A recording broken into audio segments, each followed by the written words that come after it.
In early October of 1307, Jacques de Molay slipped on his white tunic for the last time.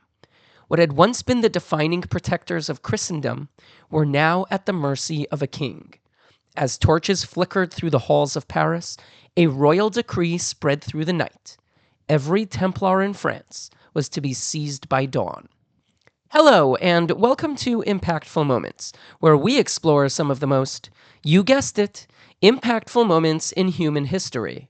In this video, we'll uncover the rise and fall of the Knights Templar, from guardians of a faith to symbols of mystery and power. The Eastern Roman, or Byzantine Empire, had been a bulwark against Islamic expansion for centuries, but a decisive defeat at the Battle of Manzikert in 1071 shattered their armies and plunged the empire into prolonged civil war. This instability created a vacuum that the Seljuk Turks, a rising Muslim military power, were quick to fill. They swept through Anatolia, seizing control of key cities and vast swaths of territory that had long been under Byzantine rule. With their capital, Constantinople, now vulnerable and their empire crumbling, the Byzantine emperor, Alexios I Komnenos, looked to the west for help. He sent an appeal to Pope Urban II, hoping to secure mercenary troops to repel the Turks and restore his empire's border. But Pope Urban had a different vision. At the Council of Clermont in 1095, he issued a fiery sermon calling not just for mercenaries, but for all Christians to reclaim Jerusalem and the Holy Land from Muslim control. His call launched the First Crusade. Though it succeeded in retaking Jerusalem, many of its leaders acted in self-interest, carving out Christian kingdoms throughout the Levant, in what became known as the Crusader states. The First Crusade, for all its triumphant fervor, left the Holy Land a perilous place.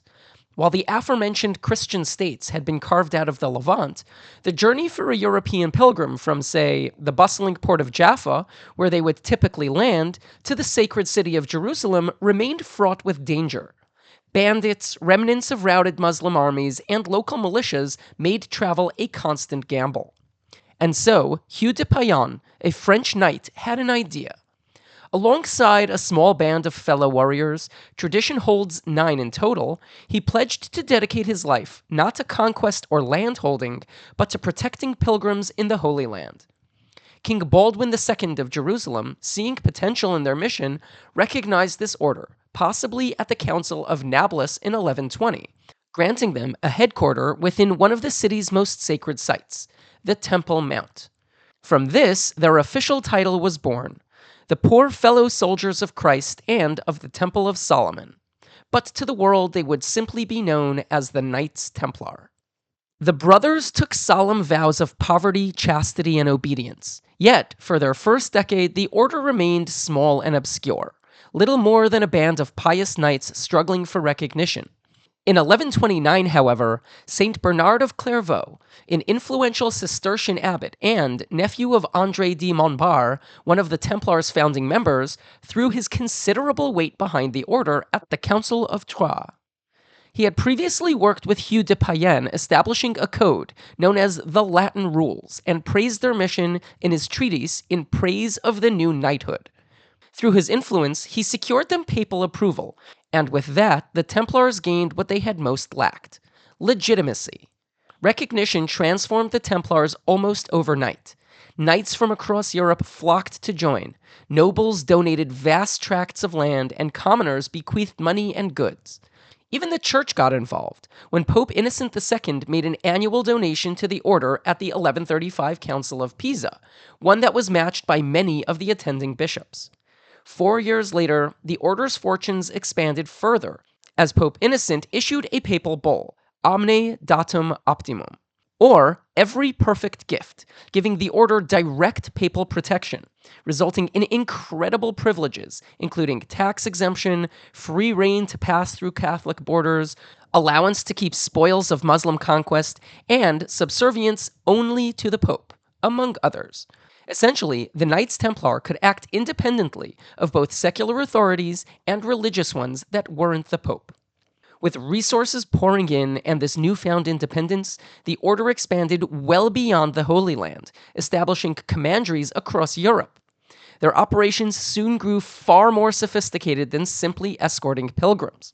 While still officially a military order, and an incredibly elite one at that, the Templars developed an early financial network that spanned the continent, allowing travelers to deposit funds at one Templar house and withdraw them in another, essentially pioneering the concept of letters of credit, the precursor to checks.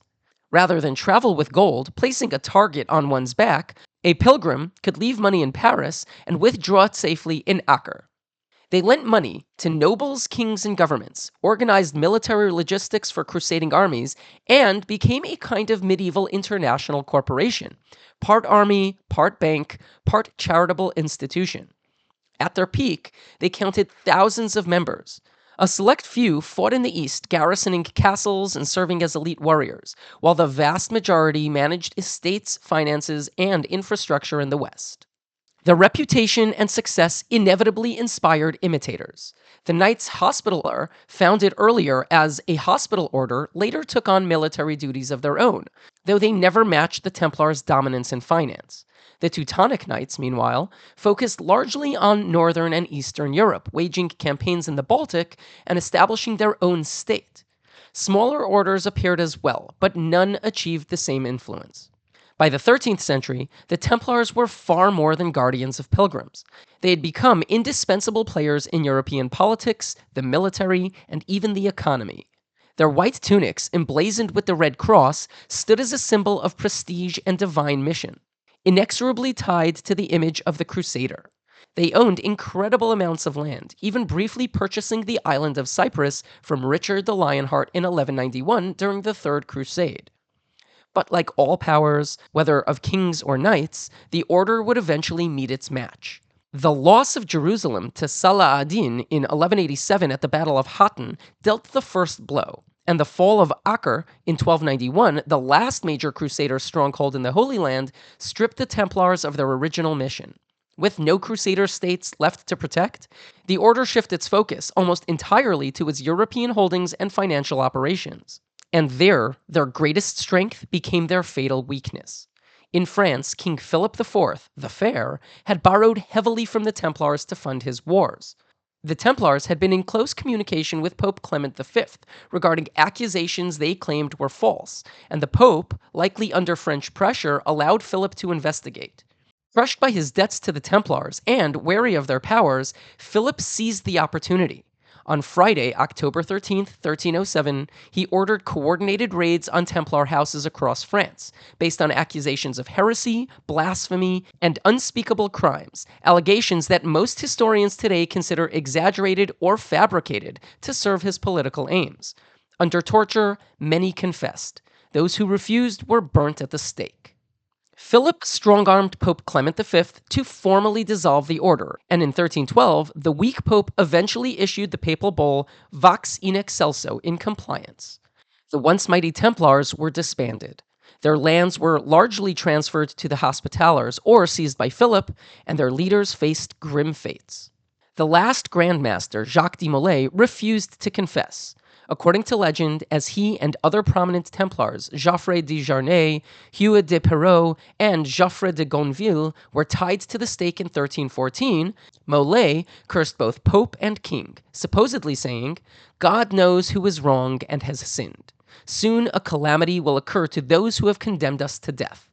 Within a month, Clement succumbed to illness, and Philip was dead in a hunting accident later that year. To many, it seemed divine justice. Enjoying so far? Give us a like and subscribe. It helps more than you know and keeps this kind of content coming. As discussed, while the Templars were founded as a military order, their influence extended far beyond the battlefield. Armies, after all, were not unique, even in the form of other military orders. The Hospitallers endured as guardians of the Christian Mediterranean, eventually transforming into a naval power based on Rhodes and later Malta. The Teutonic Knights carved out their own domain in the Baltic, where they combined crusading zeal with the practical work of state building.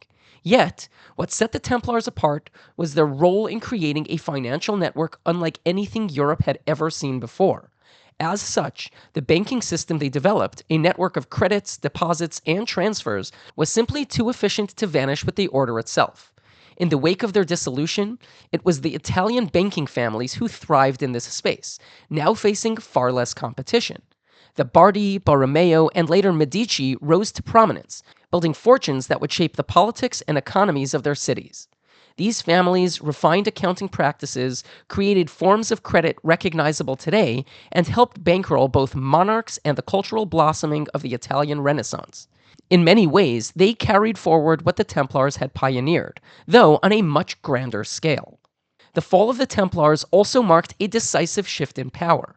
For decades following the reforms of Gregory VII in the late 11th century, the papacy had enjoyed a kind of golden age, often standing toe-to-toe or even exceeding the power of the monarchs. But by the early 14th century, secular rulers were clearly regaining the upper hand. King Philip IV's ability to strong-arm Clement V into dissolving the order is a striking example of this change, and by the time the Templars were officially disbanded in 1312, the papacy had even moved from Rome to Avignon, operating under strong French influence. In the aftermath of the Templars' fall, society was left with fewer warrior monks, but there were still soldiers, fewer religious bankers, but there was no less banking. But the balance of authority had taken a clear shift. The kings of Europe would no longer tolerate rivals, and the sun of the papal supremacy was setting. Once again, as noted, the Templars were more than just knights, and while they certainly changed the medieval world of finance, they set the stage for far more than a few Italian banking families. Their system of credit, deposits, and international transfers created a template for something entirely new: a self-sufficient transnational corporation. They were the prototype for a single entity with a central leadership and a global network of assets, acting independently of national borders. What began as a tool to safeguard a pilgrim's coin ultimately paved the way for the structures of international banking and corporate operations that still guide large swaths of our global economy today. Yet, to the modern public eye, outside the strict historical narrative, the Templars are often associated with something very different. They're mystery and myth. When an organization so wealthy and influential could be so thoroughly and brutally eliminated in a single day, the collective imagination filled the void with speculation. What did they know? Who did they scare? Were they privy to some forbidden secret knowledge? Over the centuries, the Templars were pulled into the shadows, their legacy associated with dark legends. They became tied to the origins of Freemasonry and conspiracy theories, from unseen forces pulling the strings of history to guardians of the Holy Grail. In the modern world, this mystique has not gone anywhere, turning the Templars into a cultural icon. They live on not so much as flesh and blood knights, but as symbols of mystery, conspiracy, and forbidden powers in books like The Da Vinci Code, movies like Indiana Jones, and video games like Assassin's Creed. But in a more grounded light, the Templars were the epitome of Western chivalry, fusing martial prowess with their piety and self-sacrifice of a monastic order. They elevated the knight's role from mere mercenary to a selfless protector of the innocent and defenseless. This powerful ideal of honor, service, and integrity outlasted the Crusades, outlasted the medieval world, and is still seen in our culture defining what it means to be a person of honor and duty. The Templars had created enduring systems and institutions, shaped ideals, and, in their dramatic downfall, created enduring myths that have spanned the centuries. I hope you enjoyed this video and found this period in history both informative and enlightening. Please feel free to share your thoughts in the comments below, and I hope you can join us for another video. Thanks for watching.